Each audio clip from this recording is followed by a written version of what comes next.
경영인문학처세술 유튜브 구독자 여러분 반갑습니다. 경영인문학처세술은 역사 속 지혜와 사례를 통해 현대 사회의 기업 경영과 인간관계를 탐구하는 흥미로운 주제입니다. 지난번에는 고려 거란 전쟁 양규의 거란군 선멸 거란 황제 야율융서와 맞서다 양규의 장렬한 전사 인문학처세술이란 주제로 영상을 보내드렸고요. 오늘은 고려 거란 전쟁 서경을 지키고 거란을 격파한 영웅 지체문이 등장 항복파를 참살하다 인문학처세술이란 주제로 영상을 보내드리겠습니다. 거란 2차 침략 거란 황제라고 불렸던 성종이 직접 40만 대군을 이끌고 압록강 안쪽의 내원성 이거는 거란의 성인데요. 여기서 흥화진을 공격하지만 양규가 무려 6일간을 버티며 살아남습니다. 무려 40만으로 흥화진을 공격했지만 흥화진을 점령하지 못한 거란 황제 성종은 이 흥화진 앞에 무로도에 20만을 남겨놓습니다. 거란의 1차 침략 당시에 80만 그거는 완전히 거짓말이고 한 6만 정도라고 말씀드렸죠. 이때도 좀 약간 부풀려지고 있지 않았나 싶어요. 그런데 기록상으로 20만을 무로도에 놔둔 채로 계속해서 이렇게 진격을 하다가 당시 고려 최고 권력자 강조가 곽주성 앞에 이수에서 저 거란의 세계 최강의 기병 전력을 갖춘 거란 요나라의 20만 병력과 대회전을 하겠다고 검찰을 준비했다가 이 20만 대 우리 30만 고려 30만 병력이 어떻게 이길 수 있냐라고 하지만 충분히 이길 수 있었고 고려 3대왕 정종 때 관군 30만이 조직이 되었고 그 30만이 이래저래 고려 지방군 주영군 군의 모태가 되었고 당시 강조가 지방에 있는 주영군가에서 다 긁어모은 농민병이었는데 결과적으로 요나라 성종이 이겨버립니다. 강조는 잡혀서 체포당해 참살당합니다. 거란군이 삼수체에서 강조 30만 병력을 무너뜨리고 강조를 사로잡아 죽였지만 통주성 공격에는 실패합니다. 지금 거란군은 강동육주 중에 제대로 된 성을 제대로 하나도 공격을 못하고 공성전에서 다 실패하고 있고 곽주성 역시 흥화진처럼 내버려 두고 거란군은 곽주로 진격합니다. 그런데 문제는 곽주성 성주 조성이란 놈이 도망을 가버리고 처음으로 거란이 강동육주 중에 큰 성 하나를 확보를 합니다. 그래서 곽주성을 보급기지로 삼은 거란군은 이곳에 6천 병력을 남겨놓고 청천강을 건넙니다. 당시 겨울이다 보니까 강들이 다 얼어있기 때문에 강을 건너는 건 쉬운 일입니다. 그리고 영주를 공격하는데 영주의 성주로 있던 성주가 조선시대는 안주라고 불리는 것이고 이게 안북 도호부 고려는 도부 팔목 기본적으로 고려의 지방제도는 오도와 양계인데 그 오도와 양계 안에 군사적으로 중요 요지의 사도를 설치하고 행정 요충지에 팔목을 설치합니다. 사도호부 중에 가장 그 권한과 기능이 강했던 게 안북 도호부입니다. 안남 도호부 안서 도호부 물론 여진과 싸우는 태백산맥 동쪽에 안변 도호부가 있지만 해안가이고 실은 가장 중요한 도호부가 안북 도호부 바로 영주입니다. 영주성 이 서경은 서북지방의 행정과 모든 정치 군사 기능을 관장하는 곳이라면 이 영주성은 서북지역의 가장 중요한 군사 도시입니다. 근데 싸워보지도 않고 도망을 가버리니 영주가 털려버리는 건 고려 입장에서는 충격이었습니다. 그리고 바로 숙주까지 쉽게 털립니다. 자, 그럼 이제 남아있는 건 뭐예요? 서경을 빼앗기게 되면 실제로 서경과 개경 사이에는 평야가 상당히 많아요. 개경 바로 앞에 전초기지도 없는 상태입니다. 그러니까 서경은 무슨 일이 있어도 막아야 되는 거고 누가 뭐라고 해도 서경을 빼앗기면 이제 개경은 바로 코앞입니다. 이 서경 전투가 시작이 되는 거죠. 물론 조선시대로 가서 정묘호란과 후금이 침략했던 정묘호란, 그 다음 청나라가 침략했던 병자호란과 비교하면 정묘호란 때는 압록강을 건넜던 아민의 3만군이 이 안주성을 점령할 때까지 한 8일 정도 걸렸는데 후금 병자호란 때 청나라는 개성까지 4일 만에 내려와 버리죠. 임경업 장군이 지키고 있는 의주를 피해서 막 이렇게 내려오죠. 그러다 보니까 어찌 보면 이거란의 2차 침략 요나라 성종이 이 서북지역 고려의 전초기지에서 40만 대군이 발이 묶였던 걸 교훈 삼아서 훗날에 후금이 침략했던 정묘호란과 청나라가 침략했던 병자호란 때 침략군들은 다른 전략을 폈다 그렇게 생각하시면 되겠습니다. 이렇게 서경 근처까지 가서 서경 앞에 중흥사란절이 있습니다. 고려시대는 숭불정책이 계속되었기 때문에 스님에 대한 대우가 상당했습니다. 고려 왕들은 자식을 여러 명 낳게 되면 그 중에 자식 한 명은 무조건 왕자를 스님으로 만든단 말이죠. 그 중에 가장 유명한 스님이 의천 스님인 거고, 중사에는 굉장한 무술을 수련한 스님들도 많았는데 결국 이 중사가 털리면서 이제 중사에 불이 났다, 이런 기록이 나옵니다. 여러분, 중사의 탑도 무너지고 건축물들이 전부 다 불타고 불길에 서경까지 다 보인단 말이죠. 이때 서경 주민들의 공포는 장난이 아닙니다. 그래서 이제 중사가 요나라 성종이 이 근처에 진을 치고 있는데, 문제는 이 서경성 안에서는 싸우자 싸우지 말자 항전파와 항복파가 대립을 합니다.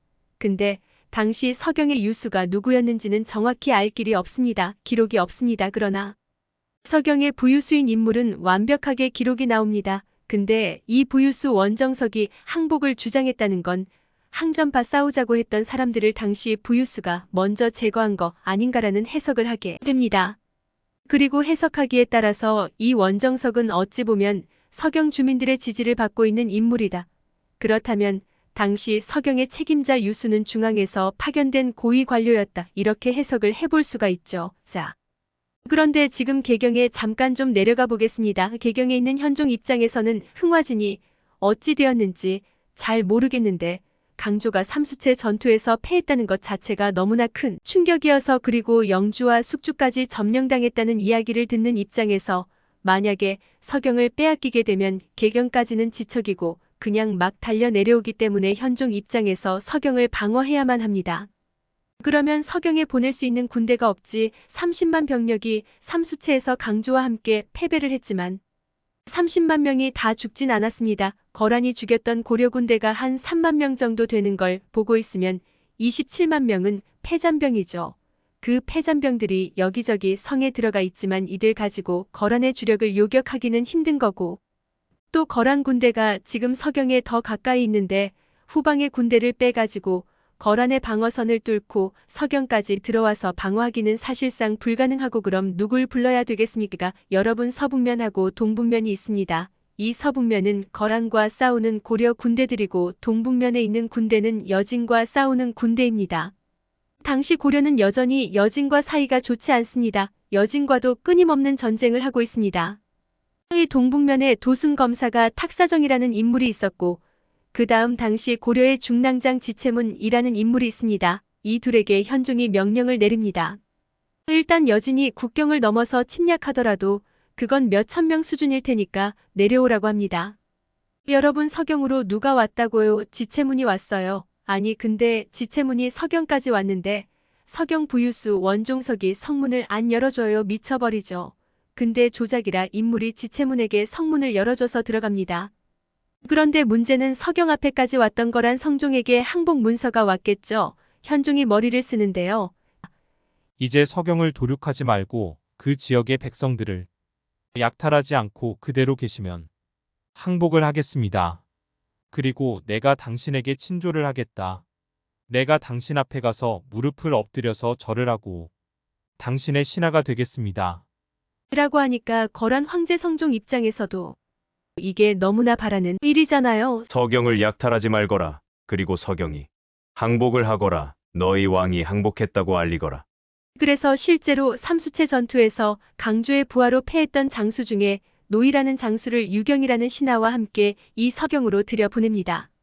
들여보냈더니 원종석이 대접을 잘해주고 부유수 원종석이 항복하겠다는 그런 상황인데 지체문이 들어간 거예요.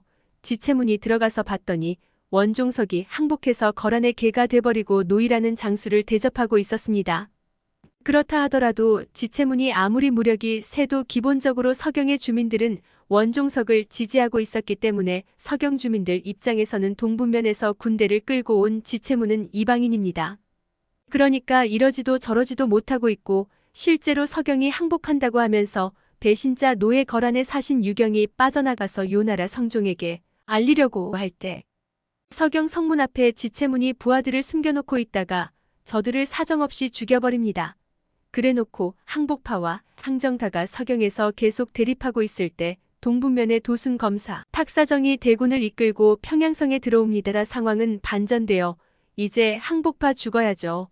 거란의 사신을 죽이고 항복파들까지 동북면에서 온 지체문과 탁사정이 다 죽여버렸어요. 그리고 이 대도수란 인물은 거란의 1차 침략 때부터 싸웠던 발해 대광현의 자손이고, 그러니까 발해의 왕족 출신 이 대도수는 당시까지도 발해 유민들을 이끌었다고 보고 있는데 이 대도수가 동북면에 있다 왔는지 아니면 청천강 지역에서 전투를 하다가 패잔병이 돼서 서경에 들어왔는지 모르겠지만 당연히 항전파입니다. 그러니까 어찌 보면 이 서경은 외부에서 들어온 항전파들에 의해서 이제 싸울 수밖에 없는 구조입니다. 이제 와서 항복해봐야 거란 황제 성종이 이제 용납하지 않는 분노가 치미는 상황이야. 더군다나 이렇게 다 점령하고 여기까지 내려와 있었던 요나라 성종이 개경태수를 내려보내면서 을름이라는 장수에게 3,000 기병을 보냈다는 기록도 나오고 1,000 기병을 보냈다는 기록도 나오는데 이 서경이 조금 이상하다고 생각한 요나라 황제 성종은 한기에게 200명의 기병을 줘서 항복을 다시 한번 알아보라고 했는데 200명 한기의 기병을 지체문이 100명 기병은 죽여버리고 100명은 사로잡습니다. 그러니까 아무래도 적의 기병 200명을 잡으려면 아무래도 보병으로는 힘드니까 당시 고려도 최소한 몇백 이상의 기병이 있어 가지고 지금 한기 병력을 완전히 소탕하고 실제로 한기의 200병력 중에 100명은 포로로 잡아가지고 거란군들을 고문을 했더니 흥화진이 살아있네, 그리고 영주 철주가 살아있고 통주도 살아있네라고 알게 된 겁니다. 사기 만방에서 서경 주민들 다독거리고 그리고 아까 방금 말씀드린 여기서 요나라 성종이 개경에 태수로 보냈던 친구와 을름이라는 장수 기록에는 3,000 기병까지 나옵니다. 이거리요 서경 바로 위에 임원영이란 곳에서요. 그 3,000 기병을 전멸을 시켜버립니다. 이 임원영 전투는 탁사정이 합니다. 동북면 도승검사 탁사정이 법원이란 스님과 함께 전투를 하고 그 스님은 그날 돌아가십니다. 그래서 3,000 기병을 깼으면 당시 고려 기병도 상당히 강했다는 것을 알 수 있죠. 이제 문제는 이 서경성이 안에 갇혀있지 않습니까? 왜냐? 그만큼 지체문이나 탁사정이 조금 자신감이 있었나 봐요. 여진족과 워낙 기마전으로 싸웠던 기병을 이끌고 있기에 소수의 기병이긴 하지만 거란족과 게릴라전을 전개할 만하다라고 생각해서 무력 100 지체문은 서경성 밖으로 나갑니다. 나가서 적을 쫓는 과정에서 어디까지 가냐면 중사도 되찾아요. 마탄 지역까지 갑니다. 근데 마탄 지역에서 매복에 있는 적에게 당해서 지체문조차 이제 생사를 알 수 없게 됩니다. 서경에 있는 동북면 도순 검사 탁사정이 조금 겁을 먹기 시작합니다. 지체문까지 죽었단 말인가 그럼? 우리는 이제 막을 수 없단 말인가? 만약에 요나라 성종이 와서 서경성을 제대로 포위하고 공격하면 막을 수 있단 말인가?